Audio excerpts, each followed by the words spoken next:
Bilasizmi, ba'zi insonlarga azoblanish yoqadi. Bu narsani psixologiya жертва deydi. Ya'ni ba'zi insonlar mana shu ruhiy azobni, qiyinchilikni his qilgisi keladi. Ya'ni kimdir ularni tashlab ketishini o'ylagisi keladi. O'rnidan turib borib harakat qilish bizni azoblayroq. Shuni hisobiga shu yerda o'tirganim yaxshi emas. Siqilib, mani voy tashlab ketishdi, men bilan nimadir qilib ketishdi.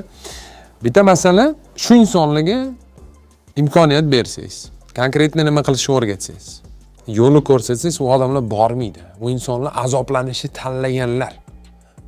Va ular shu yerda o'tirib, tako grustniy muzikasini eshitib, siqilib o'tirgani yaxshiroq. Siz aytgan maslahatlaringizni borib qilgandan ko'ra. Men ahamiyat berganman, odamlar bilan ishlash jarayonida konkretniy maslahat ishlamaydi. Yayqalgan motivatsion maslahat bersangiz, odamlarga yoqadi. Voy, hayotim o'zgardi deydi, ketadi. Hech narsa o'zgarmagan bo'ladi.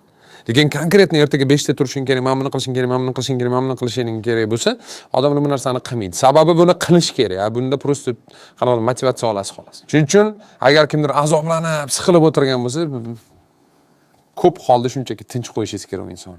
Bari o'zgarmaydi. Sog' bo'ling, omon bo'ling, men rivojlantiring. Paka.